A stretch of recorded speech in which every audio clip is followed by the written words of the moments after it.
Hello friends, HSC education में एक बार फिर आपका स्वागत है।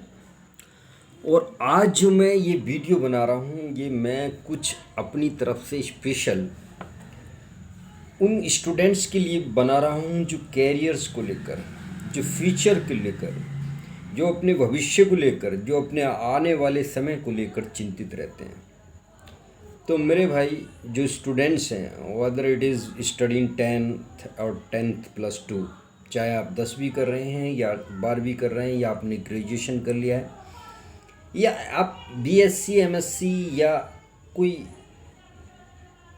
स्पेशल टेक्नोलॉजी की डिग्री ले ले चुके हैं, तो अब मैं आपको एक सिंपल सी बात बताता हूँ। शुरुआत होती है बच्चे की हाई स्कूल से, 10th से एंड 10+2 से।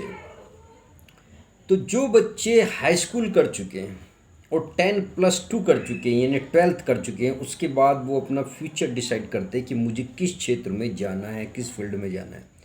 तो now the present time two fields is more important, whether first you are in science department, in science stream और इन आर्ट स्ट्रीम।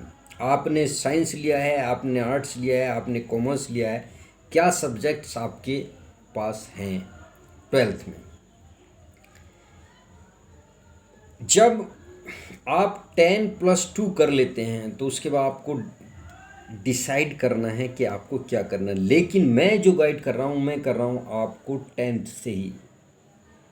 आपने 12th कर लिया, 12th करने के बाद जो आपकी मार्कशीट आएगी, उसके पास 10th की मार्कशीट रखिए, 10वीं प्लस 12वीं दोनों मार्कशीट को रखिए और अपना खुद का आंकलन कीजिए कि आपके मैक्सिमम मार्क्स किस सब्जेक्ट में आ रहे हैं।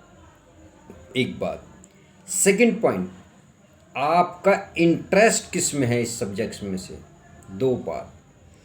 तीसरी बात, आपका दिली जज्बा क्या कहता है कि किस फील्ड में आपको कोई बीट नहीं कर सकता, कोई मात नहीं दे सकता, उस फील्ड के अलग मार्क्स रखिए। अपने एक्सपर्टाइज, जो उस फील्ड के एक्सपर्ट है जिसमें आप जाना चाह रहे हैं, मान लिया आप डिफेंस में जाना चाह रहे हैं, तो जो डिफेंस के एक्सपर्ट हैं, जो NDA किए हुए हैं बच्चे या जो NDA कर रहे हैं या जो IMM है या किसी भी फील्ड में है डिफेंस के, उनके एक्सपर्ट से आप अपनी राय लीजिए। नाउ आप अपनी इकोनॉमिक पोजीशन देखिए। आपने MBBS करना है, आपके पास नहीं है 50 लाख रुपए, 1 करोड़ रुपए पेड सीट पे करने के लिए, तब आप अपना कैलिबर देखिए कि क्या मैं 10 टॉपर बच्चों में आ रहा हूँ। क्या आपने हाई स्कूल टॉप किया है, क्या आपने 12th टॉप किया है, क्या आप बायो स्ट्रीम से हैं। तो अगर मतलब अगर ये चीज़ आप अपना बैकग्राउंड देखिए, आपकी फैमिली कितना पैसा लगा सकती है, कितना सपोर्ट कर सकती है, वो चीज़ देखने के बाद इन सब का एक कॉम्बिनेशन बनाइए, एक चार्ट बना लीजिए, कैरियर चार्ट, फ्यूचर चार्ट। क्या आपका फैमिली बैकग्राउंड क्या है, कितना पैसा वो खर्च कर सके, किस में आपका इंटरेस्ट है, और जिस सब्जेक्ट को आप ले रहे हैं उसमें आप कितना मार्क्स लाते हैं। आप 70 ला रहे हैं, 80% ला रहे हैं, 90 ला रहे हैं, कि इससे अब ला रहे हैं। इन सब के कॉम्बिनेशन के बाद आप फील्ड चूज कीजिए। मान लिया आपने IAS चूज कर लिया, तो आप टॉपर होने चाहिए। आप टॉपर होने चाहिए। You have the knowledge of science subject in different fields, botany, zoology, chemistry, physics and geology, zoology, astrology, astronomy and agriculture and civil social science and different subject, near about the 37 subject। और unique की book अलग लेंगे, GS की, general science और general studies, GK की लेंगे, general knowledge की लेंगे, तो वो 40% तक आपका GK कवर कर लेती है। नाउ इन सब के कॉम्बिनेशन में भी फिर आप दिल की आवाज़ सुनिए कि आप एग्जैक्टली क्या कर सकते हैं।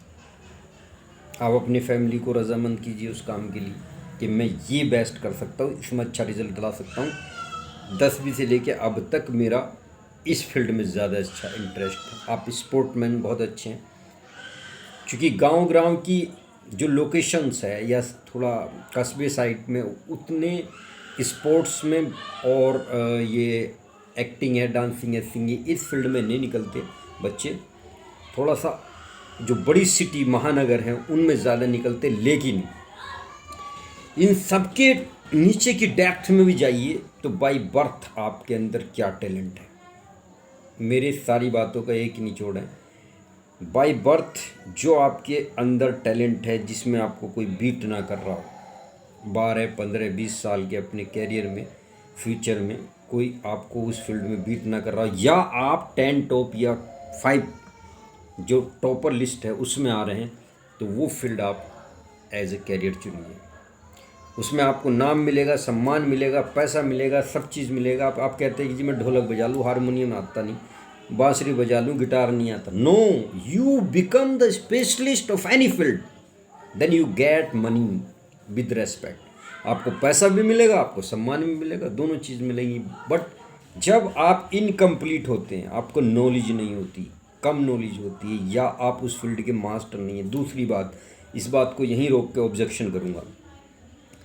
सपोज दैट कोई बंदा बहुत ज़्यादा टैलेंटेड है, लेकिन उसके पास वो सर्टिफिकेट नहीं है जो टैलेंटेड नहीं है। मान लिया आपने NSD कर लिया, आपने BNA कर लिया, भारतीय नाट्य अकादमी से कर लिया, या नेशनल स्कूल ऑफ ड्रामा से कर लिया, FTIA से, किसी अदर बंदे ने कर लिया, लेकिन वो इतना टैलेंटेड नहीं है जितना आप थे या आप हो, तो वो सर्टिफिकेट तो ज़रूर उसके पास है, लेकिन वो आपको बीट नहीं कर पाएगा। जब आप फिल्म इंडस्ट्री में जाएगा, he can't beat you, but he has certificate, you can't challenge. आप उसको चैलेंज नहीं कर सकते।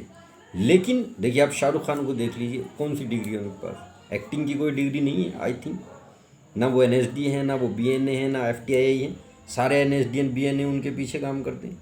अमिताभ बच्चन साहब खुद महारथ है, महानायक कहलाते हैं। आप अपने फील्ड के दिग्गज बनिए। धीरू भाई अंबानी साहब थे, क्या उन्होंने MBA किया था? उस वक्त MBA होता था? मास्टर इन बिजनेस एडमिनिस्ट्रेशन होता था ना?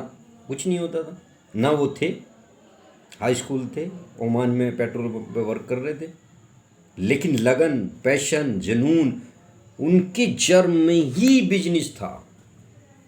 पकोड़े तलने से लेके जो उन्होंने रिफाइनरी, इतना बड़ा प्रोजेक्ट, वर्ल्ड की सबसे बड़ी रिफाइनरी बना दी, जामनगर पानीपत जामनगर रिफाइनरी, ऐसी नहीं बना दी। जो पैदाइशी गुण है उसको थोड़ा सा अगर पॉलिश भी कर देंगे ना आप, तो बहुत आगे तक आप जाएंगे, और उसमें आपको बीट नहीं कर पाएगा। और जिसमें है ही नहीं, विवेक बिंद्रा साहब की एक बात मुझे याद है, वीडियो में ज़रूर शेयर करूँगा, कि you know the inner core strength of your self. आपने अपनी आंतरिक शक्ति को पहचानना कि आपकी इनर कोर स्ट्रेंथ क्या है। आप पूरी ज़िंदगी मछली को पेड़ पे चढ़ाने की कोशिश करो तो वो खुद नहीं चढ़नेगी, तुम उठा के रख दो वो अलग बात। बंदर को जरा सा एक्सपर्ट कर दो, तुरंत कूद के चढ़ जाएगा, और पेड़ भी नहीं चढ़ेगा, बहुत ऊपर तक पहुंच जाएगा, छलांग भी मार देगा वहाँ से, मछली नहीं कर पाएगी। This is the difference of inner core strength. It means to say, if you are the capable of really the expert field, acting, dancing, singing, writing, fighting, IAS, IPS, defence, then you can easily click to that field, otherwise you can't do। जो आपके अंदर inner core strength है, अगर आप उसमें जा रहे हैं ना, तो बहुत आसानी से आप क्लिक कर पाएंगे। एक तो ये हो गया। वीडियो अगर बीच में एंड हो जाए तो अदरवाइज मत लीजिएगा, ये अलग स्पेशल बना रहा हूँ। दूसरा, अगर मैं हर एक बच्चे का अलग से कैरियर डिसाइड करूँ तो उसमें मुझे बहुत टाइम लग जाएगा, कम से कम 1 महीना लग जाएगा उसे बताने में कि आप इस फील्ड में जाइए, क्योंकि उसकी सारी चीज़ें देखनी पड़ेंगी, उसकी क्वालिटी, डिसक्वालिटीज़, क्या वो लाइक करता है, क्या उसकी हैबिट है, क्या वो डेली रूटीन करता है, कैसी उसकी आदतें बनी हुई हैं, क्या उसका इकोनॉमिक बैकग्राउंड है, क्या उसका बाई बर्थ है। सारी चीज़ों का चार्ट बना के तब उसको डिसाइड करना पड़ेगा कि आप ये कीजिए। इतना समय किसी के पास होता ही नहीं। तभी हम जो है, एक गाड़ी चल रही है जिसे अपने डायरेक्शन का पता नहीं, वो लोग हैं हम। जब तक हमारी समझ में आता ना, तब तक हमारा फ्यूचर आगे निकल चुका होता है। जब तक बच्चों को ये पता होता है कि हमें रियली करना क्या था, तब तक वो बहुत समय निकल चुका होता है, बहुत देर हो चुकी होती। फिर उसके पास कोई ऑप्शन नहीं, जो कर चुका उसी में रहता है वो। अगर फिर कैसे चेंज करे आप बताइए, आप कैसे अपने फील्ड को, how he can change his field, अपने फील्ड को कैसे चेंज करे? वो इमिडिएटली तो कर नहीं सकता, उसमें टाइम लगेगा। फिर उसके लिए फिर अलग प्रोसेस है, उसके लिए कई कई महीने लगेंगे फिर आपको बताने में। एक सप्ताह तो कम से कम आपने एक फील्ड छोड़ के दूसरा पकड़ना है सपोज दैट, तो उसके लिए गाइडलाइंस है। First you will take the other field certificate, दूसरे फील्ड के सर्टिफिकेट लेने पड़ेंगे। इतनी जल्दी एंटर नहीं कर पाएंगे कि कंपटीटर्स आर मोर, बहुत सारे कंपटीटर्स हैं इस फील्ड में। तो आप यहाँ हैं डायरेक्टली आपको 50,000 रुपये मिल जाएंगे, दूसरे फील्ड में एंटर करेंगे तो इतने पैसे नहीं मिलेंगे, मेहनत ज़्यादा करनी पड़ेगी कंपटीटर के समकक्ष आने के लिए। जो प्रतिद्वंदी हैं, प्रतियोगी हैं आपके, उनके समकक्ष आने में बहुत ज़्यादा टाइम लगेगा। इसलिए मेरे भाई आपने सारी चीज़ें चेक करनी है, उसके बाद आपने डिसीज़न लेना है कि आप बच्चों के लिए, स्पेशली ये 10+2 जो कर रहे हैं या ग्रेजुएशन कर रहे हैं। और 2-3 चीज़ें मैं क्लियर करते चला जाता हूँ अभी आपको। If you are the topper of your college, अगर आप अपने कॉलेज के